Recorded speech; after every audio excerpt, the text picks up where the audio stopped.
نحمده ونصلي ونسلم على رسوله الكريم وعلى آله وأصحابه أجمعين أما بعد فأعوذ بالله من الشيطان الرجيم بسم الله الرحمن الرحيم ألم يجدك يتيما فآوى وقال النبي صلى الله تبارك وتعالى عليه وسلم أنا سيد ولد آدم ولا فخر أو كما قال النبي صلى الله تبارك وتعالى عليه وسلم صدق الله وصدق رسوله النبي الكريم. محترمات معلمات و طالبات، آج 17 ستمبر 2023 بمطابق 30 صفر سن 1445 ہجری ہم یہاں جامعہ ام حبیبہ للبنات بن حافظ جی ضلع میانوالی میں دعوت و تبلیغ کی نسبت سے جمع ہیں. اب سے چند گھنٹوں بعد ماہ ربیع الاول کا چاند افق پر طلوع ہونے والا ہے. یوں تو کسی بھی وقت مسلمان کا تعلق رسول اللہ صلی اللہ علیہ وسلم سے منقطع نہیں ہو سکتا، لیکن ماہ ربیع الاول کا چاند افق پر طلوع ہوتے ہی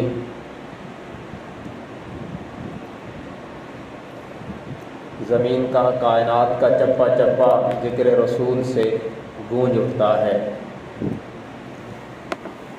اس لیے کہ ماہ ربیع الاول کو جناب نبی مکرم صلی اللہ علیہ وسلم کے ساتھ کئی نسبتیں ہیں. عام طور پر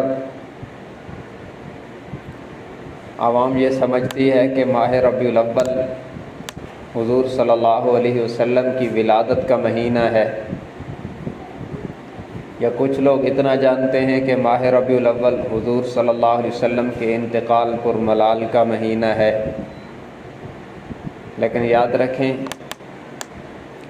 ماہ ربیع الاول کو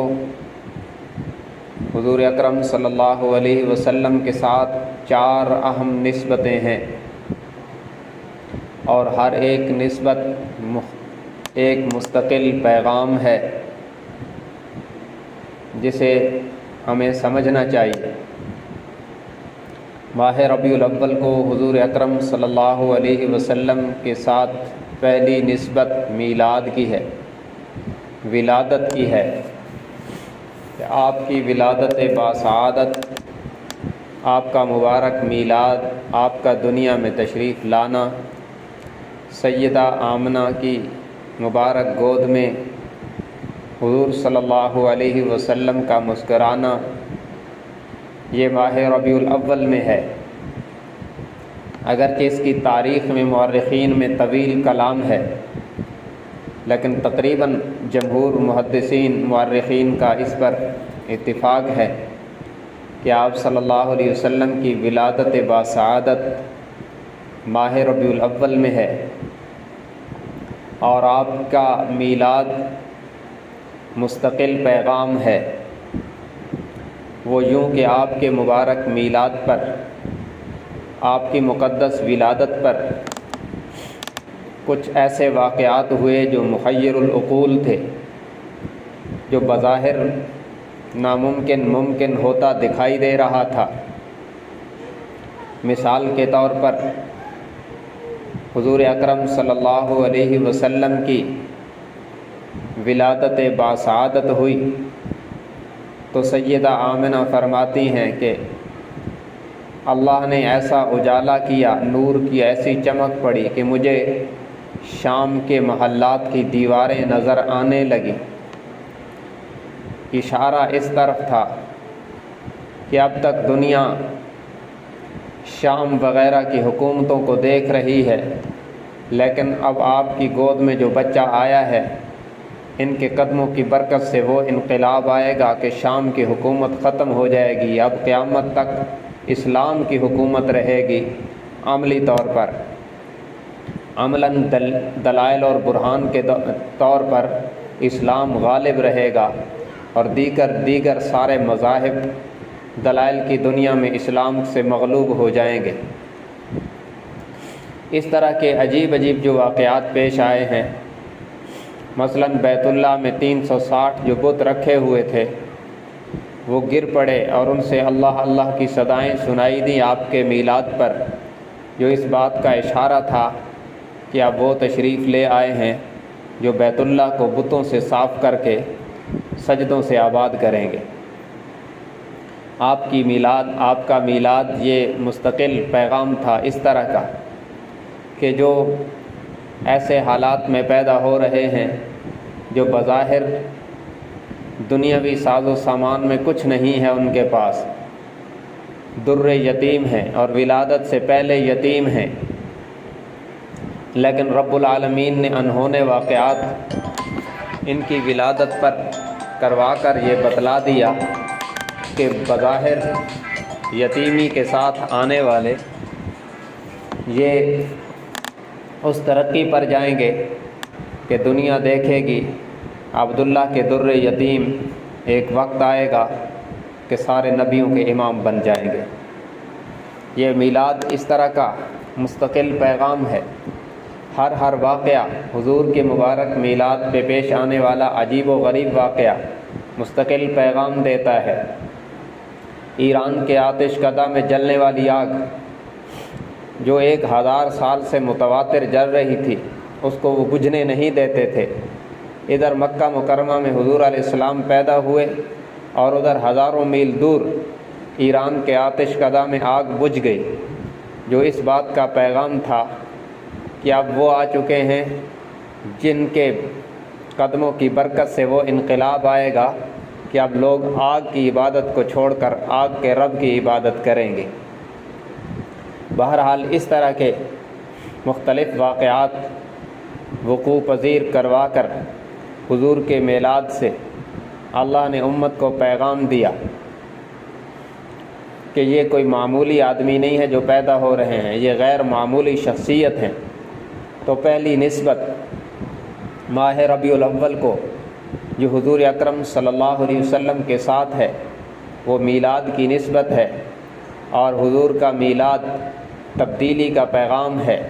انقلاب کا آغاز ہے، اور اس میں مختلف واقعات اپنی جگہ پر انقلاب کی نوید دیتے ہیں، انقلاب کی بشارت دیتے ہیں۔ اور دوسری نسبت ماہ ربیع الاول کو حضور اکرم صلی اللہ علیہ وسلم کے ساتھ یہ ہے کہ آپ کی بعثت ماہ ربیع الاول میں ہے، جب آپ صلی اللہ علیہ وسلم کی عمر مبارک 40 سال پوری ہو گئی، تو پھر آپ صلی اللہ علیہ وسلم کے قلب اطہر پر پہلی وحی اتری،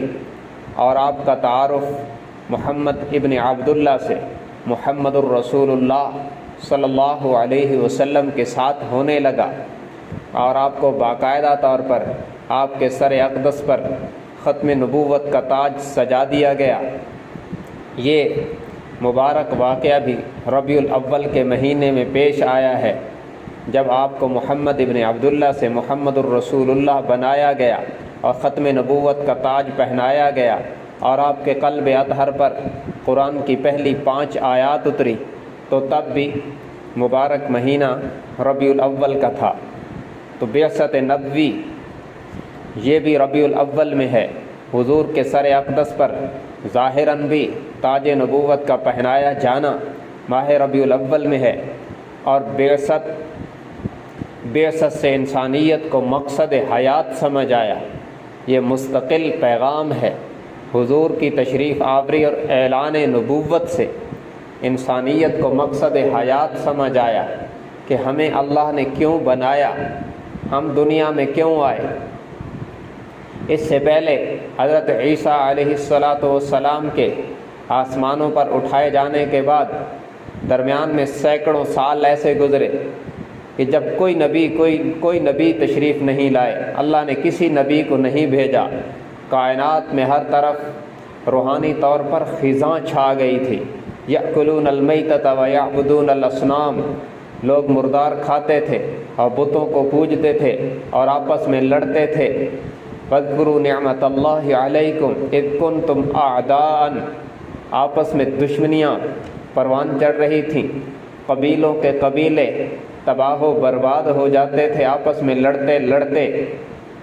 یہاں تک کہ مرنے والے وصیت کر کے مرتے کہ ہماری جنگ ہے فلاں قبیلے سے، تم ہمارے مرنے کے بعد ان سے انتقام لینا۔ جنگ و جدال، فسق و فجور، شرک اور ظلم، تشدد اس معاشرے میں عام تھا، اور اتنا عام تھا کہ کنتم علی شفا حفرۃ من النار، کہ انہوں نے تباہی اور بربادی میں اپنے آپ کو جہنم کے کنارے لا کے کھڑا کر دیا، یہاں تک کہ بیت اللہ جو دنیا میں دعوت توحید کا مرکز تھا اس کو بھی بتوں سے بھر دیا، اور اس کے اندر 360 بت رکھ دیے، ہر دن پوجنے کے لیے نیا بت رکھ دیا۔ اس قدر انحطاط اور گمراہی میں انسانیت نیچے چلی گئی۔ تو ان حالات میں رب العالمین نے جناب محمد الرسول اللہ صلی اللہ علیہ وسلم کے سر اقدس پر ربیع الاول کے مہینے میں نبوت کا تاج سجایا، اور آپ نے انسانیت کو ان کے آنے کا مقصد بتایا، بلکہ میں یوں کہوں تو بے جانا ہوگا، حضور اکرم صلی اللہ علیہ وسلم نے اعلان نبوت فرمایا تو پھر لوگوں کو پتہ چلا کہ ہم انسان ہیں، اور پھر انسانوں کو حقیقی معنوں میں انسانیت ملی اور اپنا مقصد حیات سمجھ میں آیا، اور وہ معاشرہ جو ارذل تھا پھر وہ افضل ہو گیا، جو ادنا تھے پھر وہ اعلیٰ ہو گئے، جو گمراہ تھے انہیں ہدایت مل گئی، اور جو رہزن تھے وہ رہبر بنے، اور جو بکریاں چرانے والے تھے پھر اس انقلاب کی برکت سے زمانے کے امام بنے ہیں۔ یہ ساری تبدیلیاں یہ بعثت کے نتیجے میں آئی ہیں، انسانیت کو مقصد حیات سمجھ میں آیا۔ حضور علیہ السلام نے پھر یہ اعلان کیا، قولوا لا الہ الا اللہ تفلحوا، لوگو لا الہ الا اللہ کہو تو کامیاب ہو جاؤ گے، ورنہ ناکام ہوگے۔ اور پھر قرآن میں یہ اعلان ہوا، وما خلقت الجن والانس الا لیعبدون، کہ اللہ نے انسانوں اور جنوں کو تو اپنی عبادت کے لیے بنایا ہے۔ الم یحسب الانسان ان یترک سدی، انسان یہ سمجھتا ہے کہ ایسے ہی فضول چھوڑ دیا جاؤں گا، مجھے بے مقصد بنایا؟ نہیں، فرمایا وما خلقت الجن والانس الا لیعبدون، ہم نے انسانوں اور جنوں کو اپنی عبادت کے لیے بنایا۔ تو یہ جو مقصد حیات ہے کہ ہمیں اللہ نے کیوں بنایا، یہ حضور اکرم صلی اللہ علیہ وسلم کی بعثت کے نتیجے میں سمجھ میں آیا، اور یہ سب سے اہم چیز یہی ہے کہ بندوں کو پتہ چلا کہ ہمیں اللہ نے بنایا کیوں ہے، اور یہ پیغام حضور صلی اللہ علیہ وسلم کی بعثت سے ملا، اعلان نبوت سے ملا، اور اعلان نبوت ربیع الاول میں ہے۔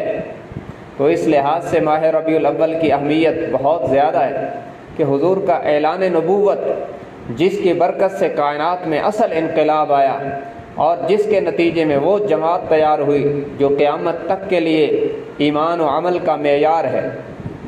حضرات صحابہ کرام رضوان اللہ علیہم اجمعین، ہمارا یہ عقیدہ ہے کہ قیامت تک آنے والے مسلمانوں کے لیے حضرات صحابہ کرام کی مقدس جماعت ایمان و عمل کا معیار ہے، وہ معیار ایمان ہیں، وہ معیار حق ہیں، اور وہ جو معیار حق جماعت بنی ہے وہ اعلان نبوت کے نتیجے میں تیار ہوئی ہے، اور اعلان نبوت ماہ ربیع الاول میں ہے۔ تو یہ دوسری نسبت ہے ماہ ربیع الاول کو حضور اکرم صلی اللہ علیہ وسلم کے ساتھ۔ اور تیسری نسبت جو ماہ ربیع الاول کو حضور اکرم صلی اللہ علیہ وسلم کے ساتھ ہے وہ یہ ہے کہ جب اہل مکہ نے حضور اکرم صلی اللہ علیہ وسلم کا مکہ میں رہنا مشکل کر دیا،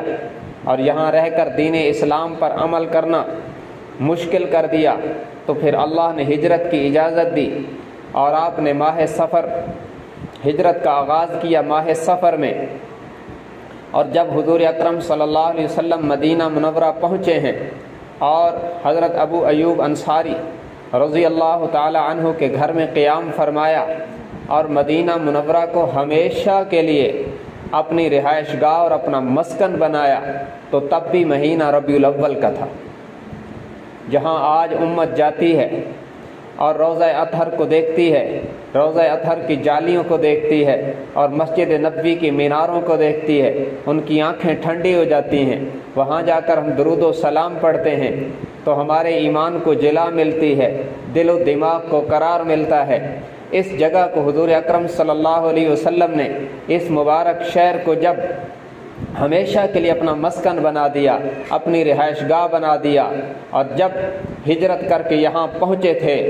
جس دن یہاں رہنے کا آغاز کیا تو تب بھی وہ مقدس مہینہ ربیع الاول کا مہینہ تھا۔ یہ ہجرت بھی مستقل ایک پیغام تھا، اور وہ یہ ہے کہ ایمان مسلمان کے لیے سب سے قیمتی متاع ہے، ایمان مسلمان کا سب سے قیمتی سرمایہ ہے، ایمان سے مسلمان کی دنیا اور آخرت کی کامیابیاں وابستہ ہیں۔ جب ایمان خطرے میں پڑ جائے تو اسے بچانے کے لیے ہر طرح کی قربانی دی جا سکتی ہے، یہاں تک کہ اگر ایمان بچانے کے لیے آبائی وطن بھی قربان کرنا پڑے اسے قربان کیا جا سکتا ہے، مگر ایمان نہیں دیا جا سکتا۔ لیکن حضور اکرم صلی اللہ علیہ وسلم ہجرت فرما کے جا رہے تھے اور بار بار بیت اللہ کو دیکھتے تھے۔ جب تک بیت اللہ نظر آتا تھا حضور اکرم صلی اللہ علیہ وسلم پیچھے مڑ کر بیت اللہ کو دیکھتے تھے اور فرماتے تھے، بیت اللہ میں تجھے چھوڑ کے کبھی نہ جاتا، لیکن کیا کروں، یہاں والے مجھے یہاں رہنے نہیں دیتے۔ اور آپ کے آنسو برس رہے تھے، آبائی وطن بھی تھا، اور کعبہ سے، بیت اللہ سے محبت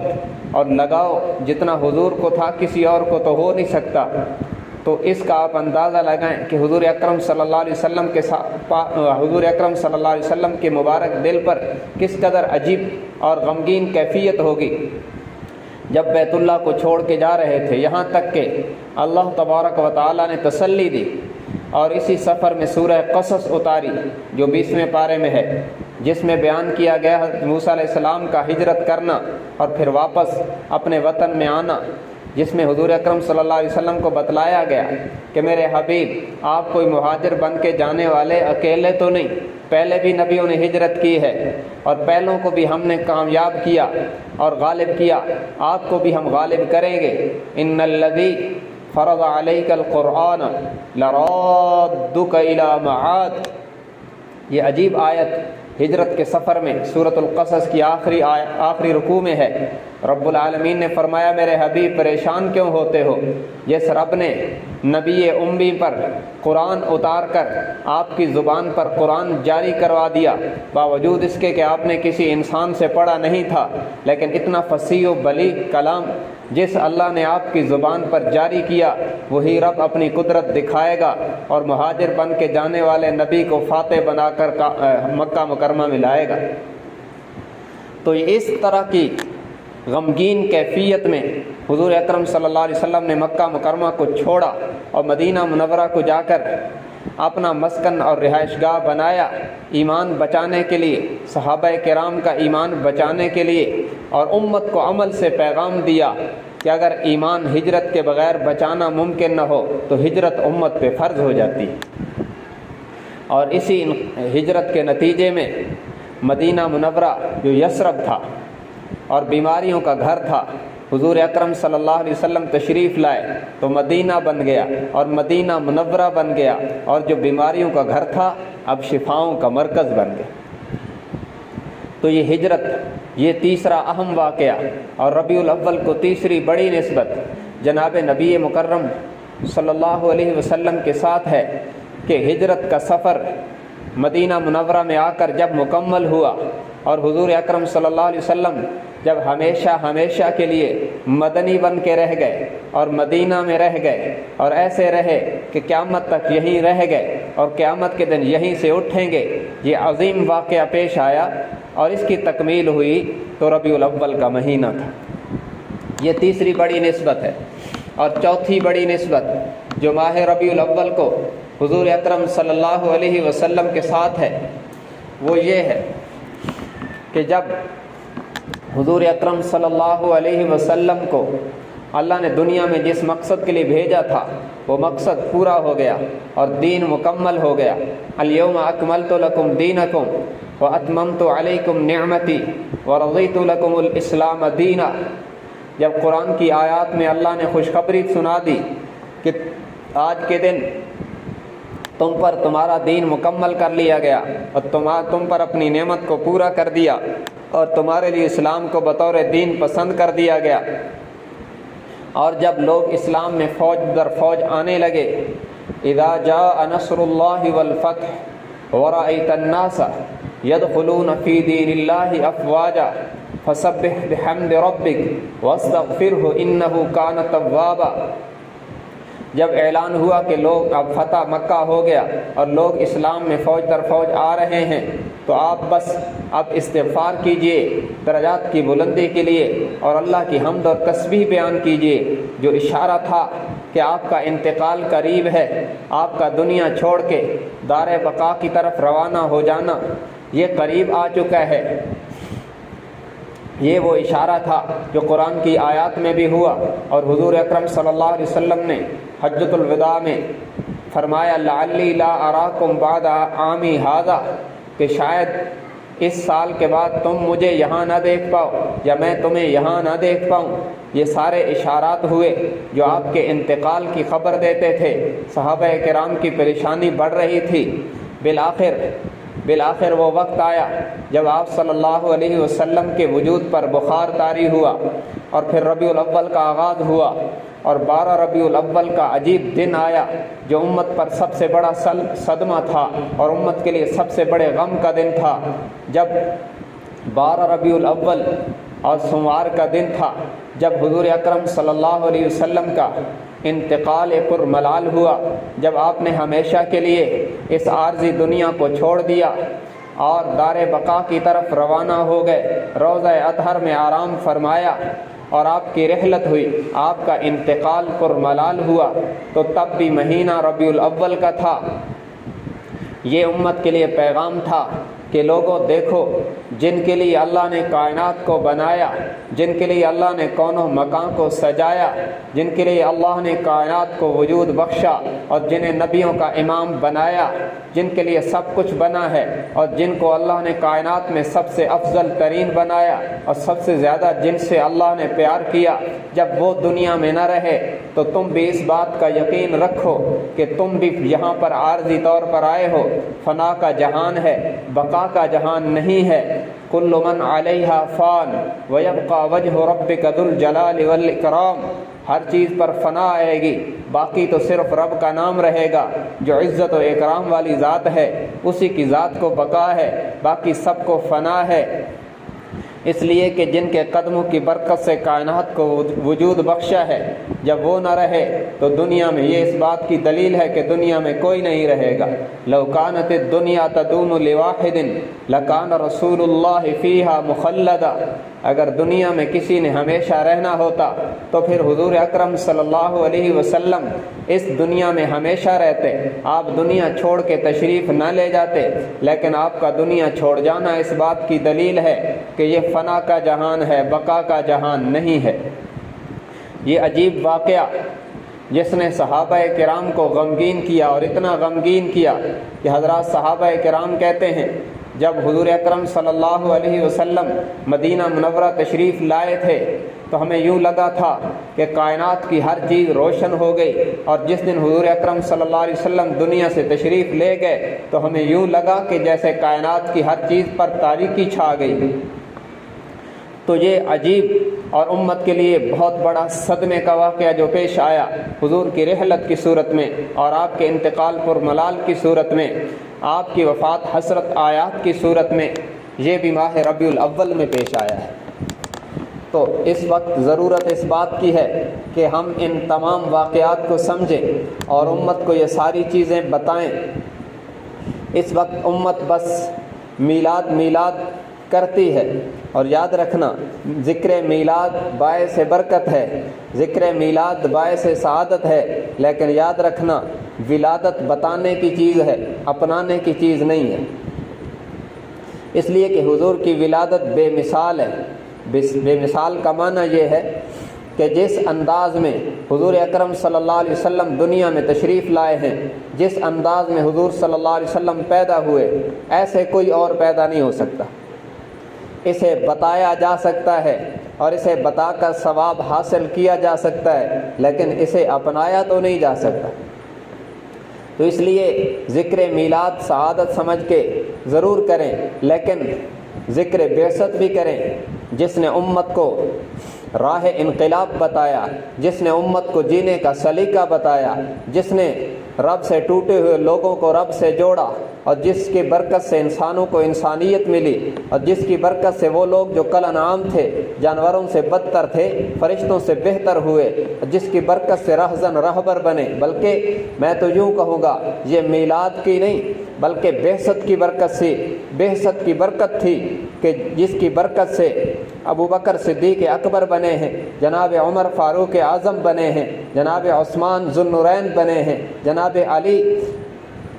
اسد اللہ بنے ہیں، فاتح خیبر بنے ہیں، جناب عبداللہ ابن مسعود فقیہ امت بنے ہیں، جناب عبداللہ ابن عباس مفسر قرآن بنے ہیں۔ یہ بعثت کی برکت تھی کہ ابو عبیدہ امین الامت بنے ہیں۔ یہ بعثت کی برکت تھی کہ حبشے کا کالا بلال اتنا با کمال بنا ہے کہ وہ مکے کی گلیوں میں چلتا تھا تو قدموں کی آہٹ جنت میں سنائی دیتی تھی۔ تو یہ برکات تو بعثت کی ہیں، یہ برکات تو اعلان نبوت کی ہیں، لیکن امت جب ذکر کرتی ہے تو ولادت کا ذکر زیادہ ہوتا ہے، اور بعثت اور مقصد رسالت اور مقصد نبوت اور مشن نبوت کا ذکر کم ہوتا ہے۔ جبکہ آپ نے جب اعلان کیا قولوا لا الہ الا اللہ تو مقصد تھا آپ کی بعثت کا، آپ کے دنیا میں تشریف لانے کا۔ یا ایھا الناس انی رسول اللہ الیکم جمیعا الذی لہ ملک السماوات والارض لا الہ الا ھو۔ آپ نے جب بھی اعلان کیا تو اس میں اولاً اللہ کی توحید بتائی، لوگوں کو رب سے جوڑا، بتوں سے لوگوں کو ہٹایا، اصنام پرستی سے ہٹایا، اصنام سے توڑا اور رحمان سے جوڑا۔ یہ بعثت کے نتیجے میں اور اعلان نبوت کے نتیجے میں پیش آیا ہے۔ اس لیے ضرورت اس بات کی ہے کہ ہم جب ولادت کا ذکر کریں اور حضور اکرم صلی اللہ علیہ وسلم کی مقام کا، شان کا ذکر کریں، فضیلت و منقبت کا ذکر کریں، تو ساتھ ان کا مشن بھی بتائیں کہ جس مشن کے نتیجے میں لوگوں کو جینے کا سلیقہ سمجھ میں آیا ہے اور لوگوں کو رب سے جڑنے کا موقع میسر آیا ہے، اس کو بتلانے کی بھی ضرورت ہے۔ بہرحال یہ 4 اہم ترین نسبتیں ہیں جو ماہ ربیع الاول کو حضور اکرم صلی اللہ علیہ وسلم کے ساتھ ہیں، اور ہر نسبت ایک مستقل پیغام ہے۔ اللہ تبارک و تعالی ہمیں ان تمام تر چیزوں کو سمجھ کر اس کے مطابق عمل کرنے کی توفیق عطا فرمائے، اور حضور اکرم صلی اللہ علیہ وسلم سے متعلق جتنے عنوانات ہیں سب کو سمجھ کر انہیں بیان کرنے کی اور انہیں سمجھنے کی توفیق عطا فرمائے۔ وآخر دعوانا ان الحمد للہ رب العالمین۔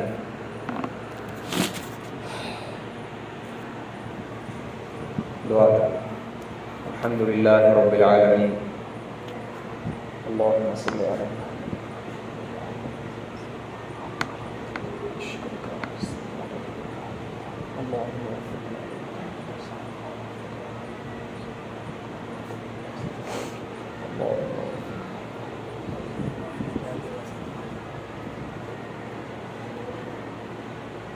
ہمارے یہاں کے ایک طالب علم، سابقہ طالب علم ہیں، ان کے دادا جی فوت ہو گئے ہیں عبد الرحمن کے، ان کے لیے دعا فرمائے، اللہ تعالیٰ ان کی بخشش و مغفرت فرمائے۔ ربنا اغفر لنا